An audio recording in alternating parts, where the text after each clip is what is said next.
আসসালামু আলাইকুম। কবিটিক বাংলার পক্ষ থেকে সবাইকে স্বাগতম। শিক্ষার্থীবৃন্দ, আশা করি আপনারা প্রত্যেকে ভালো আছেন আর অবশ্যই পড়াশোনা করতেছেন, কারণ আপনাদের এইচএসসি বিএম শাখার যে পরীক্ষা, এইচএসসি ভোকেশনাল বিএম শাখা, এই বিএম শাখার পরীক্ষা 30 তারিখে অনুষ্ঠিত হতে যাচ্ছে। শিক্ষার্থীবৃন্দ, তো যেহেতু হাতে আপনাদের কিছুদিন সময় আছে, এই সময়ে অন্যান্য যে ইম্পর্টেন্ট সাবজেক্টগুলো আছে সেই সাবজেক্টগুলো আপনাদের কিন্তু সিলেবাস মোটামুটি শেষ করে রাখা উচিত।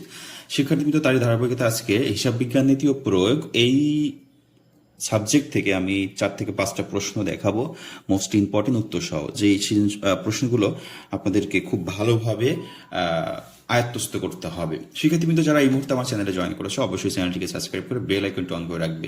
এবং যারা প্রত্যেকটা সাবজেক্টের মোস্ট ইম্পর্টেন্ট স্পেশাল সাজেশন নিতে চাচ্ছ, অবশ্যই স্ক্রিনে থাকা যে নাম্বার আছে সেখানে তোমরা অবশ্যই হোয়াটসঅ্যাপ নাম্বার মেসেজ করলে হবে। কিভাবে সাজেশনটা নিতে হবে আমি প্রক্রিয়াটা বলে দিব, এবং এই সাজেশনটা নিলে কি উপকৃত হবে, যে সময়টা আছে পরীক্ষা চলাকালীন সময়ে যদি তুমি পড়ো, তো এই সময়ে তোমার সিলেবাসটা শেষ হয়ে যাবে এবং ভালো একটা পরীক্ষা দিতে পারবে।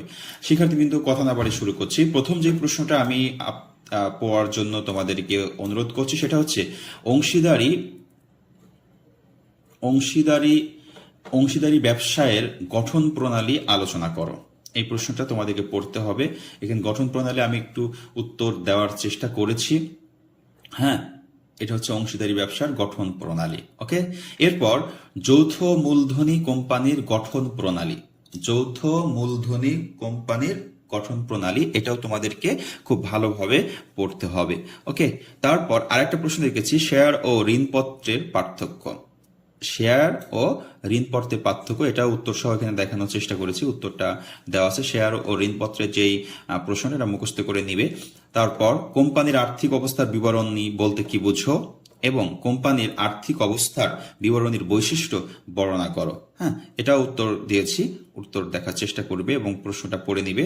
মজুরি কাকে বলে, উত্তম মজুরির বৈশিষ্ট্য আলোচনা করো। মোস্ট ইম্পর্টেন্ট একটা প্রশ্ন, মজুরি কাকে বলে এবং উত্তম মজুরির বৈশিষ্ট্য আলোচনা করতে বলছে। শিক্ষার্থীবৃন্দ, এই যে কটা প্রশ্ন আমি দেখানোর চেষ্টা করেছি, এই প্রশ্নগুলো খুব ভালোভাবে তোমাদেরকে মুখস্থ করতে হবে এবং সময় থাকলে একবার করে লিখে প্র্যাকটিস করবে, তাহলে পরীক্ষার হলে যে সেগুলো মনে পড়বে। আমরা কি করি, জাস্ট একবার দুবার পড়ে রেখে দিই, পরীক্ষা হলে মনে আসে না। পরীক্ষা হলে মনে আসার সবচেয়ে ভালো পদ্ধতি হচ্ছে প্রশ্ন পড়ে বাসায় লেখা। শিক্ষার্থীবৃন্দ, সবার জন্য দোয়া রইল, যেহেতু পরীক্ষা অনেক সন্নিকটে চলে আসে, সবার পরীক্ষাটা যেন ভালো হয়।